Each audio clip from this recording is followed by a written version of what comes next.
नमस्कार किसान मित्रों, आर्य ग्रीन फार्म में आपका स्वागत है। मैं आज आपको ये दिखाना चाहूँगा कि धरती की उपजाऊ शक्ति कैसे बढ़े और लागत किसान की कैसे घटे। सरकार से, इस राजनीति से किसान बहुत आशाएं रखता है, लेकिन अपने आप को हमें समझने की आवश्यकता है। 99 रुपए का रिचार्ज 349 रुपए का हो जाता है। 10,000 तोड़ा सोना बिकने वाला 1 लाख रुपए का हो जाता है। तो क्या ये 20 रुपए किलो गेहूं बिकने वाला 40 रुपए किलो नहीं हो सकता? ये 2029 की परीक्षा में ये प्रश्न आएगा ताकि किसान का प्रोडक्ट महंगे करने से क्या महंगाई बढ़ती है? क्या महंगाई के नाम से सैलरी पर ग्रोथ होती है? सोने का भाव 1 लाख हो गया, लेकिन बीड़ी सिगरेट का भाव बढ़ जाए तो कुछ नहीं होता, गुटखे का भाव बढ़ जाए तो कुछ नहीं होता। लेकिन इस बेचारे किसान का अगर खाद्य पदार्थ जो खाने योग्य चीजें हैं, फल सब्जियां, अनाज, अगर वे महंगे हो गए तो वो माला माल हो जाएगा। इसलिए उसका भाव बढ़ा तो क्या महंगाई बढ़ जाएगी? क्या हम आवाज नहीं उठा सकते? आज भी वही गेहूं का भाव है, 10 साल पहले भी वही गेहूं का भाव। सोने का भाव कितने गुना बढ़ा? रिचार्ज 99 का कितने गुना बढ़ा? क्या हमारा 5 गुना भी नहीं बढ़ सकता? और लागत बढ़ती गई। 4 टन का ट्रैक्टर धरती माप पे जोतते गए, डीजल का भाव बढ़ता गया। इस धरती को बंजर बनाने के लिए हमने क्या क्या किया? मैं किसान साथियों को बताना चाहूंगा कि पहले ये 5 महाभूत तत्व, भूमि, गगन, वायु, अग्नि और नीर, इनसे ये शरीर बना, इससे संसार बना। एक के बिना भी ये सृष्टि चल नहीं सकती। अगर प्रकाश नहीं होगा तो भी वनस्पति वृद्धि नहीं होगी, भूमि बंजर होगी तो भी वनस्पति मिलाप नहीं होगा, जल नहीं होगा तो भी नहीं हो सकता। तो सनातन व्यवस्था क्या है? पहले भी थी और बाद में भी रहेगी, आदिकाल में भी थी, बाद में। सनातन का ही विषय एक खेती है। सनातन को समझ लेंगे तो खेती की व्यवस्था को समझ लेंगे। हमने क्या क्या किया? मधुमक्खी को मारा, गुबरेला को मारा, पेड़ों को काटा, दीमक को मारा, पानी का दोहन किया। फिर क्या हम बचेंगे? इस सृष्टि पर सबसे बाद में मनुष्य इस बगिया का माली बन के आया था और सबसे पहले जाएगा, क्योंकि ये व्यवस्था का नियम था कि पहले सब चीजें आई, बाद में मनुष्य आया। और अब ये दोहन इतनी बुरी तरह करने लगा कि ये सब कुछ इसने पानी को लूटा, पेड़ों को लूटा, गुबरेला को लूटा, चींटी को लूटा, उस कार्बन को लूटा। आने वाली पीढ़ी को हम क्या देंगे? कुछ कर्जा है, कुछ दिखते हैं, तो इस जमीन को न डिगाओ। ये जमीन बहुत कुछ वापस देगी आपको। इसका अनमोल कीमत है इस जमीन को, जिसको घाटे का सौदा न समझे। एक किसान का बेटा किसान बनकर अपने आप को ये समझता है ताकि मैं लुट गया, मैं कामयाब नहीं हूं, घाटे का सौदा है। अपने आप को हीन दृष्टि से देखा जाता है, हीन समझता है। लेकिन सच में यह अन्नदाता सबका पेट भरने वाला है। इसकी कीमतों का अगर उछाल होता है तो कहते हैं महंगाई बढ़ जाएगी। सैलरी पर सैलरी कितनी बढ़ाओ? एक मंत्री 50 लाख से करोड़ों की गाड़ी में घूमता है, उसकी पेंसिल बांध दी जाती है। इस किसान की अगर 5 एकड़ से ज्यादा भूमि है तो उसकी सब सुविधाएं रोक दी जाती है। इसकी ना के बराबर, एक ऊंट के मुंह में जीरा के बराबर एक पेंसिल बना दी गई। एक मंत्री जी की पेंसिल, आलीशान कोठी, आलीशान बंगला, आलीशान रहने के लिए सुविधाएं हैं, और अन्नदाता आत्महत्याएं करने पर मजबूर है। क्या उसकी आत्महत्या रोकी नहीं जा सकती? हड़ताल करके कर्मचारियों की तनख्वाह बढ़ा दी जाती है, हड़ताल को उतराते तनख्वाह बढ़ जाती है। तो क्या इसकी बेचारे किसान की आत्महत्या नहीं रोकी जा सकती? तो ऐसा कानून नहीं आ सकता कि इस किसान की आत्महत्या रुक जाए। हम नहीं मानेंगे।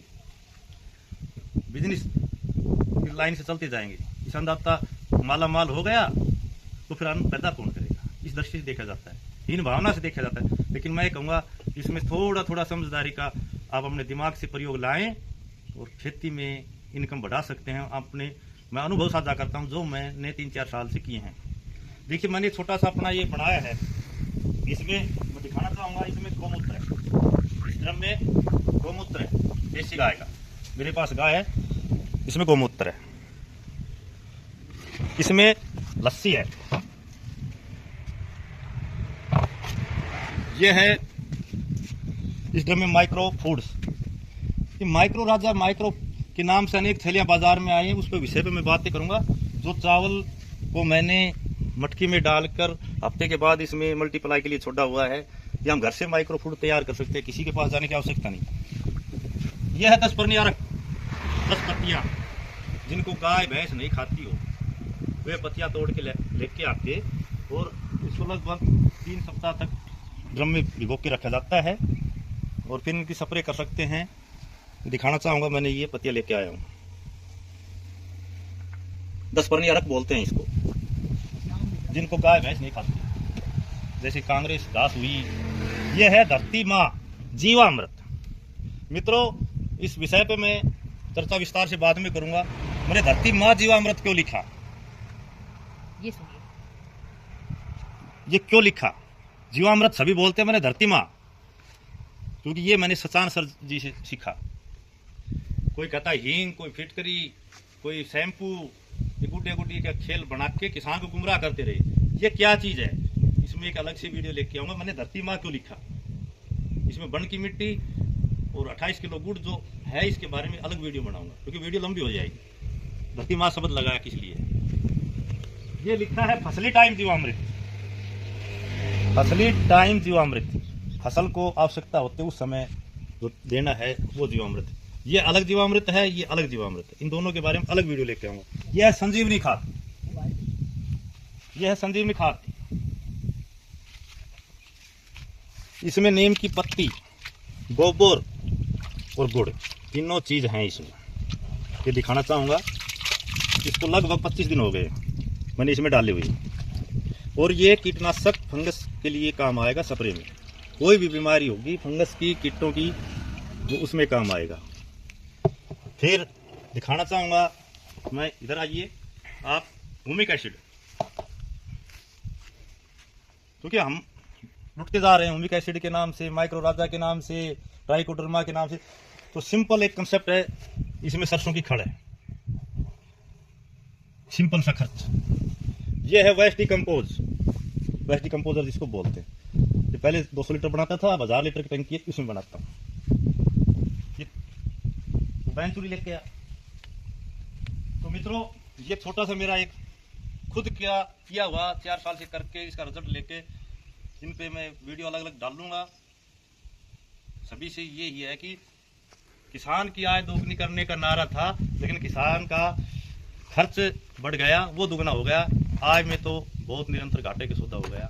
तो हम स्वावलंबी बने, स्वाभिमानी बने। ये जो बैंचुरी है मेरे पास, ये यहाँ मैं फिट करके सप्लाई दे देता हूँ। जो ये बैंचुरी है, और वहां से उनको लेके हर जो लाइन होती है उसमें चलाता हूँ, हर ड्रम से लेके आइटम। इनके बारे में अगली वीडियो में इनके बारे में विस्तार से आपको बताऊंगा। खाली समझने की जरूरत है, धूल में घेसड़े मारने की जरूरत नहीं है। जमींदार भूखा नहीं रहेगा, अपना पेट 50 साल पहले आसानी से सुख से भर लेता था, आज भरता है, प्रोडक्शन करता है तो दुखी भी है। भाई भाई बट गए इस अनाज को, अनाज खाने से सब कुछ बट गया, सब कुछ लूट लिया, भाई को लूट लिया, जमीन को लूट लिया, पेड़ों को लूट लिया। बार बार कह रहा हूँ, कुछ आने वाली पीढ़ी के लिए नहीं छोड़ा। फिर धर्म की बात करते हैं, क्या यही धर्म है? आगे बताऊंगा। नमस्कार।